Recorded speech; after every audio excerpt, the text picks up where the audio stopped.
वर प्रदान है। आम के पल्लव में शंकर का आशीर्वाद। 11 आम के जो पत्ते जिस डाली में लगे होते हैं, वो डाली कोमल सी डाली, 11 टुकड़े महाराज एक कच्चे सूत से लपेटकर 11 बार उसका भाग, जब उसको लपेट लोगे इस तरह से इकट्ठा करके, आगे का जो भाग है 11 बार कच्चा सूत लपेटने के बाद जो भाग पीछे का आगे का कोई भी हो, उसको शहद में डुबाकर शिव जी को समर्पित कर दो। किस जगह पर रखना है? अशोक सुंदरी वाली जगह। अशोक सुंदरी की जगह जानते हो आप लोग, पहले भी आपको बताया है, आज फिर आपको वर्णन कर दें।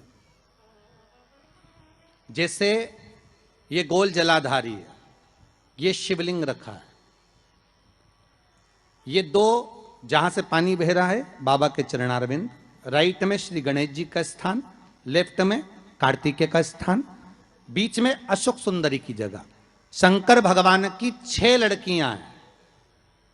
भगवान शंकर के 13 बच्चे, 13 बच्चों में से 6 लड़कियां, उस 6 लड़कियों में से एक लड़की का स्थान, भगवान शंकर की एक बेटी का स्थान, अशोक सुंदरी का स्थान सामने। पद्म पुराण में स्पष्ट किया यह स्थान अशोक सुंदरी का। शंकर भगवान की जलाधारी में पार्वती जी का हस्तकमल, ऊपर से जो एक एक बूंद पानी गिरता है, यह शंकर भगवान की 5 लड़कियों का स्थान है। जया, विषहरा, शामरी बारी, दौतली और देव। शंकर भगवान की 5 लड़कियां भगवान शंकर के मस्तक पे जल की धार गिरा रही हैं।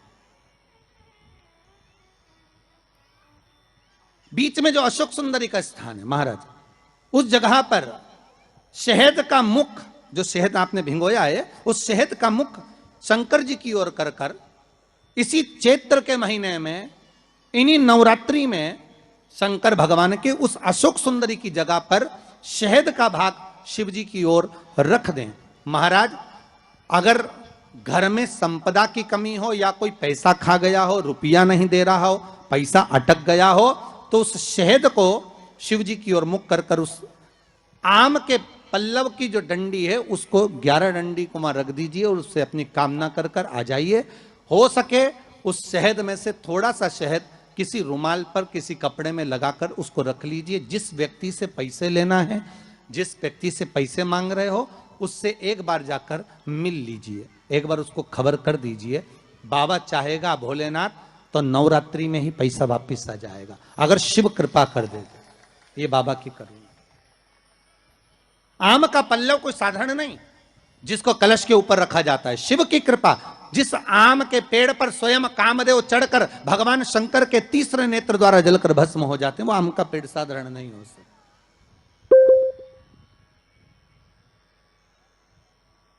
सहज नहीं है।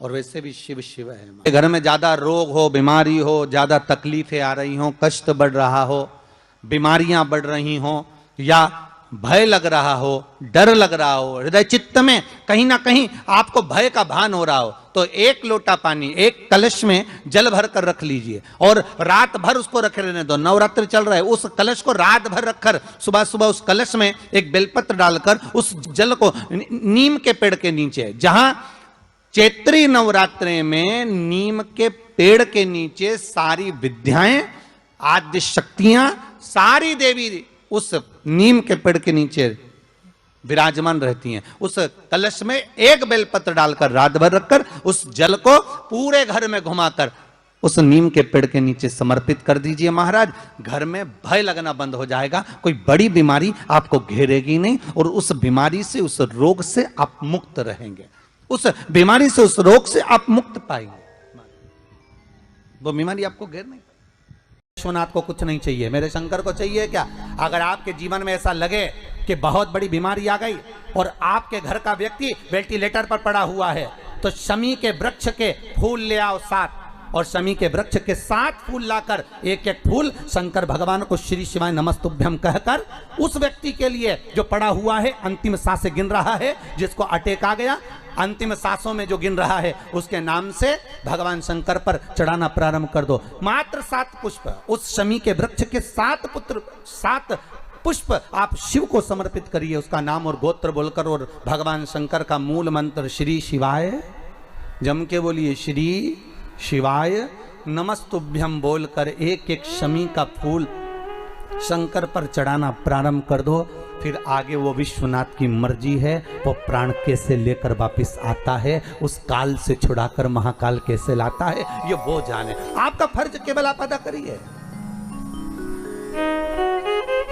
जब अंत में डॉक्टर भी हार जाते हैं, जब अंत में डॉक्टर भी कह देते हैं कि अब हमारे बस का नहीं है, अब तो उस परमात्मा के हाथ में, मतलब डॉक्टर को भी मालूम है कि एक और डॉक्टर बैठा हुआ है, एक डॉक्टर और है, वो बस वो थोड़ा सा दूर तो रहता है पर करीब भी बहुत है। कई लोग कहते हैं गुरुजी वो कैलाश पर रहता है बहुत, तो उनको बुलाएंगे तो आएंगे। हमने कहा कैलाश पर तो रहता ही नहीं है, जहाँ भक्त है वहाँ भगवान, वो दूर तो रहता ही नहीं। आप तो बस केवल उसको बुलाने का प्रयास करिए, आप दिल से बस उसको हाजिर, वो दिल से बुलाओ तो उसको।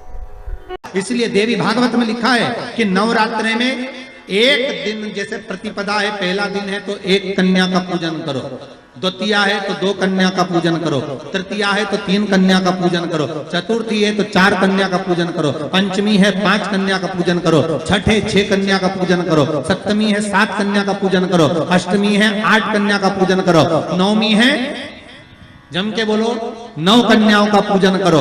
और अगर इस तरह से आप पूजन नहीं कर सकते नवरात्रि में, तो 9 कन्याओं का पूजन एक साथ, या तो अष्टमी के दिन या नवमी के दिन कर दो, या मध्य में, बीच में भी आप कर सकते हो एक साथ। पर अगर आपकी कोई कामना है, आपकी कोई इच्छा है, मालूम पड़े, जैसे कई लोग कहते हैं कि हमारी इच्छा है, हमारी वो मकान नहीं बिक रहा, या हमारी वो जमीन नहीं खरीदी जा रही, या हमारी कोई कंपनी नहीं डल रही, या हमारे काम में ये अड़चन आ रही है, तो नवरात्रि में, 4 नवरात्रि में से किसी भी नवरात्रि में आप नियम बना लो कि एक कलश की स्थापना कर कर एक दिन में एक कन्या का पूजन कर कर उसको भोजन कराना, लाल वस्त्र देना, लाल चुनरी देना, दूसरे दिन में 2 कन्याओं का पूजन कर कर लाल वस्त्र ओढ़ाना, लाल चुनरी देना, तीसरे दिन में 3, चौथे दिन में 4, 5वें दिन में 5, ऐसे 7-9 दिन तक एक एक कन्याओं के क्रम को बढ़ाते बढ़ाते बढ़ाते बढ़ाते आप उस पूजन का विधान प्रबल कर सकते। क्या मैं नवरात्रि में अगर मान लो कोई साधना करना हो तो कौन सी साधना करना चाहिए? हम किसकी आराधना करें? हम 9 दिन तक किसकी साधना करें? तो अगर बन सके तो देवी भागवत में सबसे सुंदर साधना यही है कि हम एक दिन में एक कन्या के चरण धोकर पूजन कर कर उस कन्या को भोजन कराकर उसका स्मरण करें। हाँ, ये जरूर है, अभी कोरोना महामारी चल रही है तो इस नवरात्रि में भले ना करें, पर आगे की नवरात्रि में जब नवरात्रि अच्छे रहें, कोरोना से मुक्त रहें, तब आप किसी कन्या को एक दिन में 1, 2 दिन में 2, 3 दिन में 3, 4 दिन में 4, 5 दिन में 5, ऐसे नवरात्रि 4 बार जो नवरात्रि आती, किसी भी नवरात्रि में आप स्मरण कर उसका फल मिलेगा।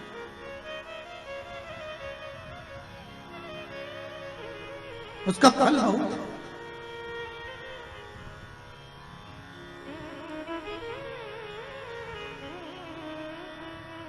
जैसे बेलपत्री का किया गया दान छिन्न नहीं माना गया। किस चीज का दान?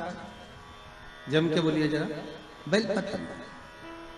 बेलपत्री का किया गया दान छिन्न दान नहीं है, समाप्ति नहीं होती। बेलपत्री अगर आपने कोई आपसे कहा जी जी तुम्हारे यहाँ बेलपत्री लगी है, जरा 8-10 दे दोगी क्या? बिल्कुल। और उससे कहो बेलपत्र तू मत तोड़, हम तोड़ कर देते, और अपने हाथ से बेलपत्र निकाल कर उसको दो दान। ये छिन्न दान नहीं है, ये समाप्त नहीं होता। ये बेलपत्र का दान अविरल दान बढ़ता है।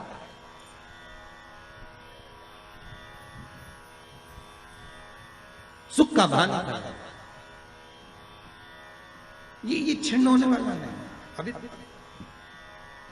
प्रिय है पुष्प में आक का पुष्प, जो आंकड़े का पुष्प होता है शंकर को बड़ा प्रिय है। और दूसरे नंबर पर शंकर को प्रिय है शमी का पुष्प, बहुत ध्यान देना महाराज। तीसरे नंबर पर शंकर को प्रिय है महाराज सरसों का पुष्प। सरसों होती है ना, जो राई अपन बोते हैं, सरसों बोते हैं, उसमें पीले कलर का जो पुष्प लगता है।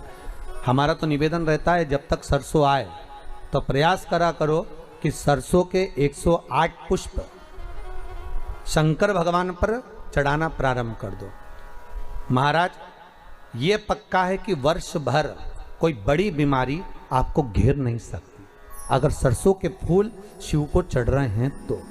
और प्रयास करना कि सरसों का जो पुष्प होता है, सरसों का जो फूल होता है महाराज, अगर कोई व्यक्ति को किडनी या लीवर से जुड़ी हुई कोई तकलीफ होती है या किसी व्यक्ति का एक्सीडेंट हो गया होता है और उसका कोई अंग रह गया हो, कोई शरीर का कोई भाग रह गया और वो काम नहीं कर रहा हो, जैसे किसी के पांव रह जाते हैं एक्सीडेंट के बाद, किसी का हाथ रह जाता है, या कोई अंग काम नहीं कर रहा हो, वहाँ ब्लड पहुँच नहीं रहा हो, वो जगह एकदम सुन्न हो गई हो, खाली पड़ गई हो, तो उसके लिए शिव महापुराण की कथा कहती है कि सरसों के पुष्प 11 शंकर जी के राइट भाग में, जहाँ शिव जी के गण दरवाजे के द्वारपाल मणिभद्र जिस जगह पर निवास करते हैं, कौन निवास करते हैं? मणिभद्र। शंकर जी के दरवाजे के द्वारपाल हैं मणिभद्र जी। तो मणिभद्र दरवाजे के द्वारपाल में राइट भाग में मणिभद्र जी विराजते हैं। मतलब राइट भाग कौन सा हुआ? जब आप मंदिर से बाहर निकलेंगे तो राइट भाग, मंदिर में प्रवेश करेंगे जब राइट नहीं होना चाहिए, आप मंदिर से जब जाएं तो राइट भाग।